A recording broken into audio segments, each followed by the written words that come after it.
Video is sponsored by my OnlyFans, where I do my meaningful sex educational content, fitness, health, nutrition, relationship advice, and more.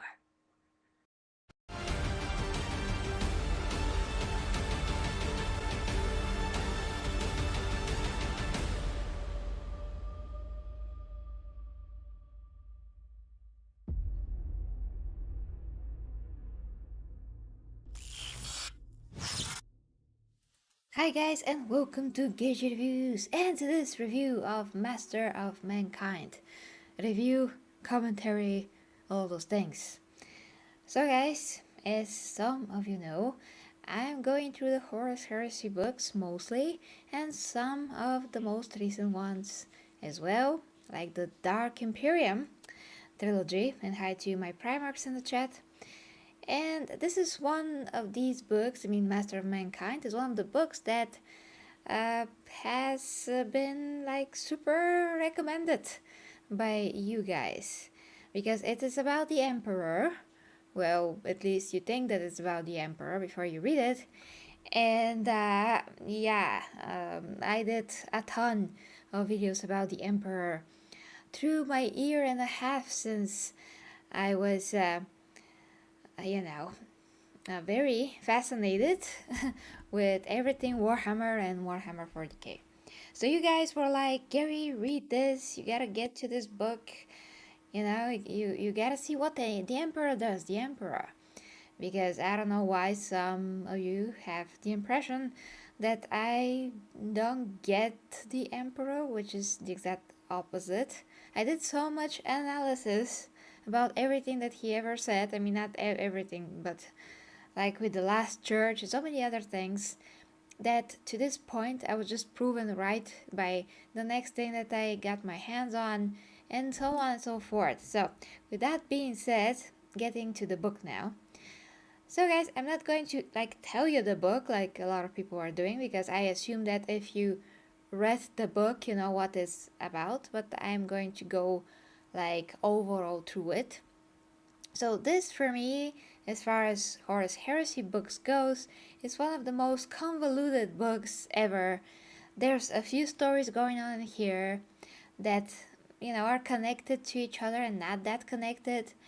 There are some points which were so incredibly boring that I just couldn't believe it. I mean, there is a story, like a subplot, about a baroness, and you can easily call this book The Baroness and the custody named Ra and the Emperor of Mankind is in there somewhere. That's gonna be a very, very long book title, but it's gonna be a lot more accurate than Master of Mankind.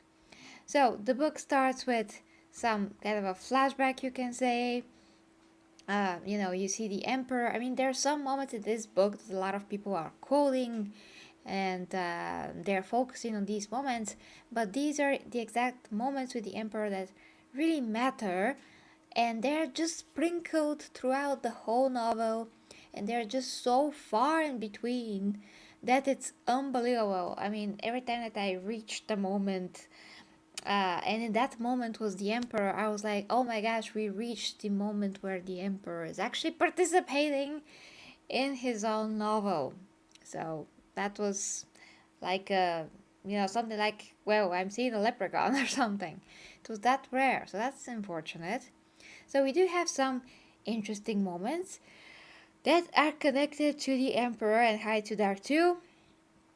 And they're interesting when it comes to the mic. Interesting when it comes to his story, how he killed his uncle, how he taught at this time, how he was already acting like a grown person when he was a boy. It was very, I mean, the whole book overall and how it's written, it came out very pretentious, basically. It's like, um, Adam Densky Bolton was the author, I think. It's like this guy, the writer, he was like, I'm so awesome. I'm so amazing. And I know that he is like one of the best, although I don't remember all of the writers of each novel that I ever read. Yeah, Aaron Dembski Bowden.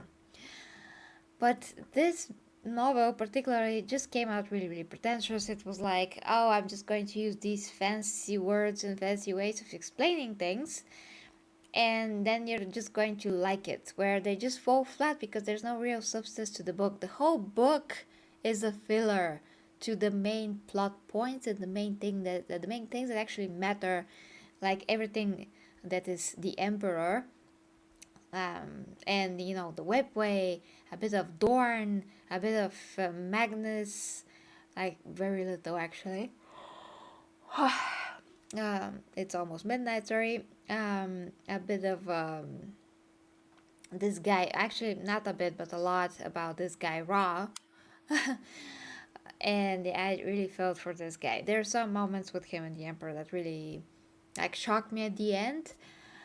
And in the end, the book, that's not a spoiler. The book finishes like strongly in terms of what was happening there. Something actually meaningful that matters to the whole story. The Emperor says something, and the book ends. And that is like to say, I mean, that is almost meant to be like, oh, we started with the Emperor pretty much, so let's end with the Emperor. So that way you can feel that you already, like, I mean, like the book is fulfilling, but it's not fulfilling at all. It's extremely a filler of a filler. I don't know how to put it, but you know, all of the things that so far we watch from other things, from other franchises, like how Gotham is to Batman, or maybe not. I mean, Gotham to Batman is not that bad, but let's say Pennywise, how Pennywise the series is to Batman. Making a show about someone else, and it's like a filler thing, and you actually are interested in Batman and want to see what's going on with him, and you actually want to watch Batman and his stories brought to life on screen in live action. I mean, that's just an example. I mean, I personally would like to see that. Uh, but instead, you see Pennyworth, Alfred, and you see Gotham, and there's so many villains that are already there, and Batman's just a kid. So by the time that he grows up, those villains are gonna be old. Like, yeah, it's just one of those examples. Or The Mandalorian. You watch The Mandalorian, but you actually want to see more about the other stuff that are more important in Star Wars. Although I love The Mandalorian, so that's not the best analogy, but you get what I mean. Just like we kid here with my friend Logan, we kid often that, for example, a show about the slippers of Batman, or a show about the glasses of Clark Kent. I mean, who wants to watch that? So this whole book is, uh, you know, about other characters that, I mean, you're supposed to care for them, like the Baroness. I mean, her story and what she's getting through, it's like a lot of other stories of other women in Warhammer that suffered in some kind of a way. The difference is that she's like a baroness, and what to tell you, I don't know. Women in Warhammer are not particularly interesting. They are mostly suffering intensely, which, well, it's Warhammer, so who doesn't suffer? But yeah, the women in Warhammer are generally not very good at all. They just come across as very much. I mean, they're not the same, but they do come across like that. They do feel like this. So so about her, uh, it was so long about her. I mean, the section about her is just so long. I forgot what book I was listening to. And then about Ra, and how he sees things and how he talks with the Emperor. That's like the best parts of the book, basically. Uh yeah. So overall, I would give this Warhammer novel of the Horus Heresy, I would give it like a 4 out of 10. I mean, I barely got through it. This is one book that I felt that I was trying to get through it as a chore. I mean, there's other books that were not particularly interesting, but most of them are good and interesting. I mean, the first were very interesting. I had a lot to say there. I had a lot to break down and think upon, and I hope that I could make you think also, because there's really some things that I can stick my teeth into, things that are worth thinking about, like some philosophies, let's say, and all of that. But in this book, yeah, there's some things like that that are connected to the Emperor directly, but other than this, just falls flat so much and it feels so pretentious. It's ridiculous. So, 4 out of 10, guys. Now, Chris, hi to you. So, just checking your comments real quick. Cyril Moore, hi to you too. The Book of Boba Fett, but it's The Mandalorian. Well, yeah, it's really not a good analogy with Star Wars because Boba Fett and Mandalorian, they're kind of like side characters that are main characters in their own pocket of Star Wars. And I still have to watch the Book of Boba Fett, and there was a comment from one of you guys saying that I should just skip to the last 2 episodes because I've only seen the first one anyway. I don't know what I'm gonna do. I don't like to skip because I did like the first episode. I did like that, so maybe I will like the others. I don't know how I'm gonna feel about it. But yeah, that's another topic, guys. I mean, I'm not sure which of the books I'm going to go for next. Maybe it's going to be Horus Heresy again. I do have to do a review of the second book of the Dark Imperium because I did of the last. I didn't, listen to them in order. I always listen to the audio variants of the books. So I did the last, and I did the first, and now I have to do the middle one. And yeah, so that's next is a review. But then, what is the book that I'm going to start? I mean, continue with. We'll see, guys. There's a lot of other books that I've heard are a lot more important, and in our Discord server that in which you can all join, it's free, it's for everyone. I placed the list of the books that I have to go through. So I do have a list of all the Horus Heresy books that are deemed more interesting and recommended by most fans, and this was one of them.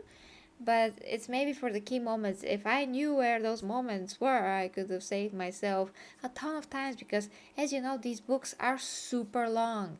Super long. I don't know how they look in physical form, but they're probably very thick. So there's that, guys. Big disappointment with this book. The promise was that I'm going to know more about the Emperor, understand him even better. But no, everything that I understood about the Emperor in this book just confirms everything that I already know about him, everything that I have breaking down in terms of his character, his traits, character traits, his tendencies, the way that he thinks, the way that he acts, why does he act in those particular ways, how full of himself he is, and all those things. So yeah, that is it, guys, for my review. First, a quick look to your comments, and I have to go. I'm so not interested in the heresy stories. Too many misfires. Yes, because I do feel that these books, at least, well, more, sorry, maybe half of them are like a cash grab and a filler. Just so you be like, oh my gosh, it's the next book. I have to get it because it's Warhammer. But then, what you see that is just a filler filled with stuff that you're not interested in. Filled with so like back of the line characters and lore that's just ridiculous. Doesn't matter at all if you know what this baroness did or could do, or her story. You can get an idea of how people operate just with 1 or 2 novels. You don't need to have 40 something, like maybe like 50 now, of the Horus Heresy alone. I mean, other franchises like Lord of the Rings, The Wheel of Time, and other stuff like that, they have like 12 books, 5 books, sorry, the mic again. But we have only about the Horus Heresy above 40 something books. That's insane. And if some of them are complete fillers, they are complete fillers. You don't need to know what happened in a small corner of the Imperium while the Emperor was killing 1,000 demons, which, yeah, I don't know how many thousands, but yeah, he did that. That was cool. I mean, I want to see stuff like that, not like the story about him being an hour, maybe. I mean, everything that is concerning him is like an hour from the whole book, and everything else, not even an hour, I'm pretty sure. Maybe like 40 minutes tops. And everything else, it's about Ra, it's about some other characters, it's about this Baroness, about someone else. Like, like make a book about the Emperor's foot. I mean, ridiculous. So for me, it's just a cash grab, guys. Death of Glory. Oh, how's that dark? I mean, the ice case in the traitor's hand, and Death of Glory. I never heard of these. So yeah, let me know how these are and where they're fitting into the lore. I already know what happened in the 30k details. Do not matter to me. I want to learn about what is going now, Empress now. Well, we already covered the Dark Imperium. I mean, 2 of the books, so now we have to go through the second one. That's the latest things. If there's anything that's the latest, just let me know if I somehow missed it. But yeah, because that's really the latest. The difference is that Warhammer is a franchise indeed. The literature is complementary to the game, just like D&D related fantasy books for the Forgotten Realms. Billion novels, many are just there. Yes, they're just there. That's well, I know that they're complementary, but I don't see the point of them being so many unless it's for the freaking money, unless GW wants to milk people to the end of time. Is the I don't know this guys. Dark, I don't know this guy. But then they can still be a great fun if they're decent. I say, why not? Well, they're really not. I mean, like I said, they come across as very, very pretentious and a cash grab, honestly. But to see how the others are, I still have, you know, a rather long list of novels. Just let me go to Golden Astartes real quick. And for some reason I can't see this thread in the for the books. Okay. I see it. So let me check now my own list. So yeah, so I got to through Horus Rising, False Gods, Galaxy and Flames, the Flight of the Eisenstein, I forgot how to pronounce that. Eisenstein.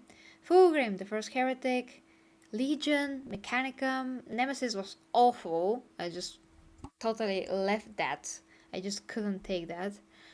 A Thousand Suns. So yeah, I have to maybe continue with A Thousand Suns, Prospero Burns, The Outcast, Dead, Vulcan Lives, No Fear, Betrayer, The Unremembered Empire, Pharos, the Master of Mankind. Oh, this is a typo here. So I got through. This is the number 18 on the list. I got it I skipped the other just to get to that one to see if it's really interesting. But like we see, no. Praetorian of Dorn, Deliverers Lost. So those are 20 in total for now that are recommended, and the other marked as skippable.